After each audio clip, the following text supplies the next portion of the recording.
So hello, I'm Richard Bradhurst, all the way from Melbourne, Australia, where I'm based at the University of Melbourne and specifically the Centre of Excellence for Biosecurity Risk Analysis there. So it's a pleasure to join you today. And I just want to briefly share with you an overview of some interesting updates that we made to the Australian epidemiological model AADIS, animal disease, and specifically post-outbreak surveillance to support proof of freedom and different management strategies for vaccinated animals if vaccination was deployed during the control program. If you're unfamiliar with the AADIS epidemiological model, there is a picture of it. And it came about, development commenced in 2012 with funding from the Australian government. They were very generous supporters of the project, both with funding and expertise. And our charter was to provide or to develop a national scale model of emergency animal disease with FMD as the test case. But since that point, it's got completely out of control, and it's ended up being quite a flexible modelling framework. And now I'm actually involved with a variety of modelling projects. So we've extended from your regular animal diseases to vector-borne disease, plant pests such as invasive ants and fruit flies, and even human disease. So it's interesting times for the team there. The model architecture is a rabbit hole. It's a good 30-minute rabbit hole, which I can't go down, even though that is my field. So I won't talk about the architecture, but I will mention the aspect of the simulation being disaggregated. So what that means is that we're tackling the complex problem space of the spread and control of FMD by splitting it up into sub-problems. So rather than trying to mathematically approximate the entire system, we just look at 30 or so different subsystems, which are much simpler problems to solve. So for example, we just try and solve the problem of how tracing might work, how effective it is, how long it might take. How might FMD spread over the air? What conditions are required for the virus to remain viable in a plume? How might runoff between properties influence local spread? How do we enact movement restrictions? So et cetera, we have 30 different sub-problems, we solve each sub-problem and then we just let them collide. And what emerges out is the spread and control of FMD in Australia. So it's a very powerful modelling technique to the disaggregated simulation. Now that's all well and good, that fascinates me, but from a user's point of view, what that means is because we've disaggregated the system, the user has all these wonderful dials, model dials that they can play with no programming intervention. So you don't need a bearded man to adjust the model in any way. Just the regular user of the model can ask very specific epidemiological questions. For example, if we're doing suppressive ring vaccination, we have a 10-kilometre radius. What might happen if we increase that radius to 12 kilometres? How more effective will we be in containing disease? How much more vaccine will we use? How much more will it cost? How much longer will it take? And perhaps we could change the vaccine. What would happen if we get a vaccine that has a greater efficacy or it's cheaper? So all these pertinent questions for policymakers can be made free of charge to the model. Now,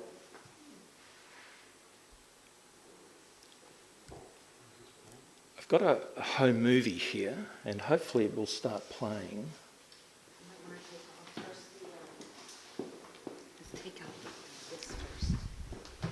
Remember yesterday it worked when we took this off?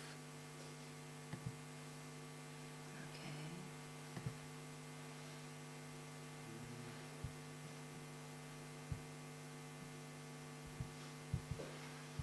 I might have an error message.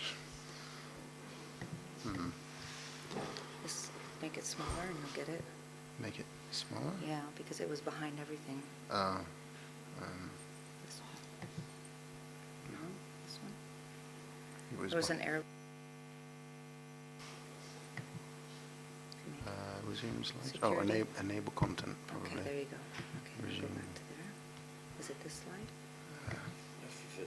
Further down? Yeah. So This one. This one. Second one? This one.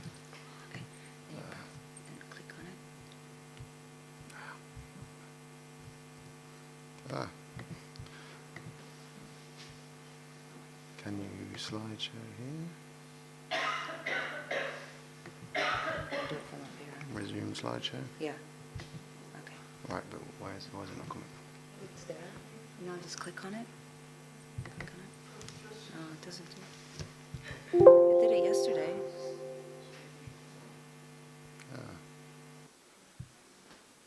Sorry about this. It did it yesterday. We did it We might just skip that. yeah. I think, yeah, if you could just imagine that wonderful things are occurring on the screen, that would be helpful. If we can get back to resume slideshow, because it won't do that.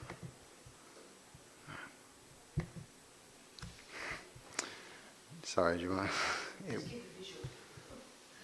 Save, and then I'll have to open it again. Yes, Bradhurst. And you wanted the laser pointer, didn't you? Yep. If you go. So let's just pretend that none of that happened. And if you're interested in seeing the model, there's going to be a demonstration tomorrow. We're actually running it live, so we won't be thwarted by technology. But anyway, there is one of the key features of AADIS is it provides a graphical viewport into the outbreak. So you see the outbreak unfolding in front of your eyes. Some interesting features are that AADIS constrains the response to an outbreak. So, for example, if there aren't enough surveillance teams to send out, they get queued up and it retards the efficacy of the control program. And another example of a nice thing is it does false reports of clinical science. So we generate red herrings. So if a report comes in of clinical signs, it may or not be actual FMD, but regardless, a surveillance team is sent out to investigate, thus consuming a resource and providing realism to the response.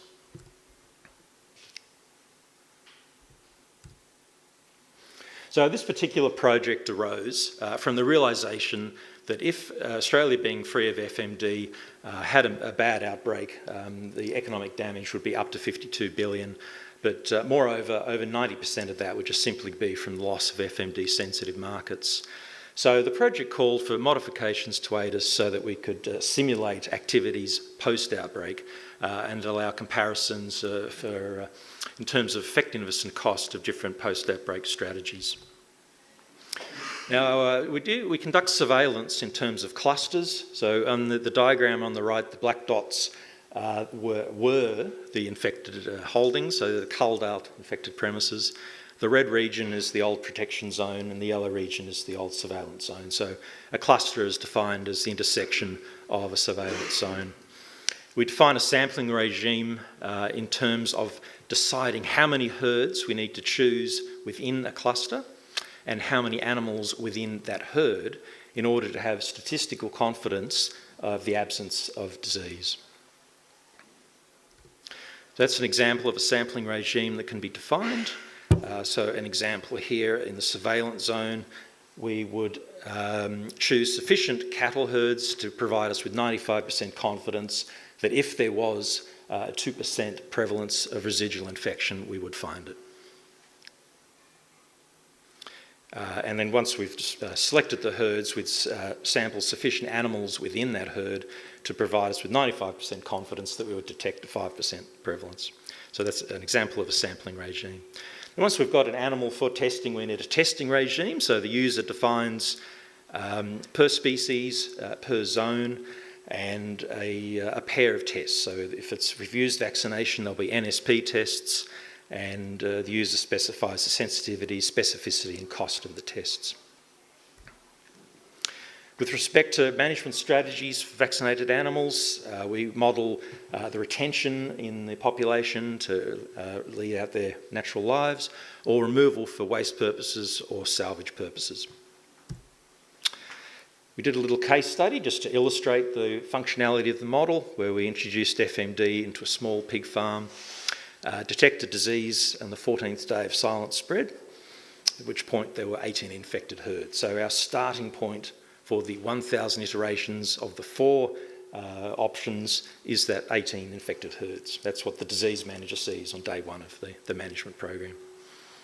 Control is based on our standard settings. So these are examples of dials that are exported to the user to craft a particular control program. I won't go into that, but I will mention a few of the settings for post-outbreak management. We've already looked at the sampling regime, the testing regime. The user specifies removal rates for species. For example, cattle, 1,000 head per day when they're being removed for waste, 800 head per day for salvage purposes. Some costing there, so destruction of a cow is $6, just as a random example. Now, a critical one here is the waiting period. So if vaccinated animals are retained in the population, we have a 6-month wait from the last culling vaccination event. And if vaccinated animals are removed, then it's a 3-month wait from the last removal of the vaccinated animal. And a few costs there for control centres and loss of trade, $32.5 million per day nationally. Model outputs, I'll just provide a few examples here. The model reports the number of true or false positives found, true and false negatives, the number of clinical inspections carried out, the number of samples taken. There's some cost outputs here, the lab costs during post-outbreak, culling costs, post-outbreak, trade losses, etc. That's just a selection. There's a lot of output written to files there. And then sadly, I assume this movie won't work either, but that was going to demonstrate the clusters forming and the post-outbreak simulation, alas. So the results of the case study, the first box plot summarises that the inclusion of vaccination in the control program assisted us greatly in this particular case.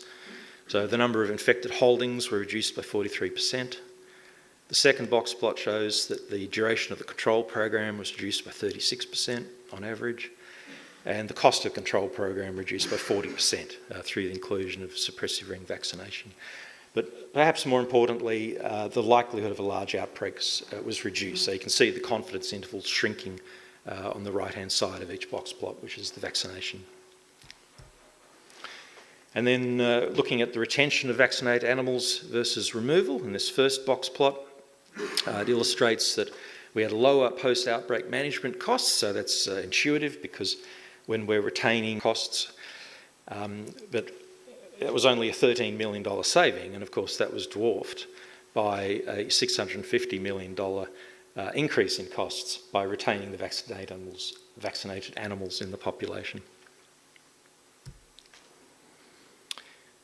So some take-home points that whilst quite often modelling studies suggest that emergency vaccination can help contain the disease in an FMD-free jurisdiction, there are aspects that need to be taken into account in the formation of policy of vaccination and specifically the complications of post-outbreak management.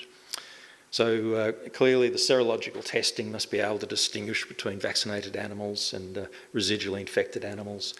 The policy for how we're going to handle vaccinated animals in the population will influence the weight for FMD freedom.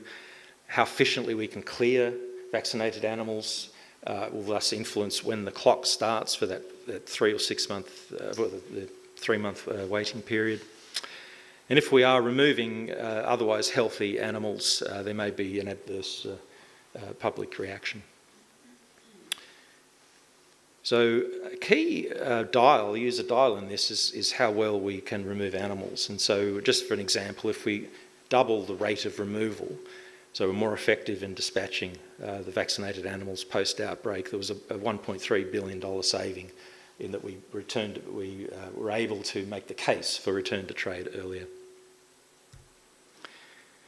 Again, under the assumptions of the case study to do with the removal rates, there was no clear advantage to salvaging simply because we salvage more slowly than we remove to waste.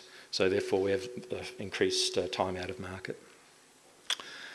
And our figures were conservative because we didn't factor in the recovery of market. So you can be eligible to regain the market, but that market may have changed, it may have gone to other suppliers. So that economic study is being pursued in another project in Australia. And our goal was not to make bold statements about post-outbreak management. It was just merely to develop a tool and provide an example of its use. So the project team was cross-disciplinary. We had expertise in computer science, mathematics, veterinary epidemiology, statistics, ecology and economics. And thank you to the Australian Department of Agriculture and Water Resources and SEBRA within the University of Melbourne. So future work, ongoing collaborations with the US, New Zealand and EuFMD. The wonderful graphical, the visualisation that you've had to imagine is very useful in a classroom situation. We've had successful classrooms for the EU and also the Malaysian government. I probably will refine that as a training tool over the next few years, so up to the level of wargaming.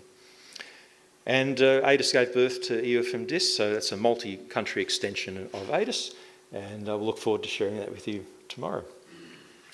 Thank you very much.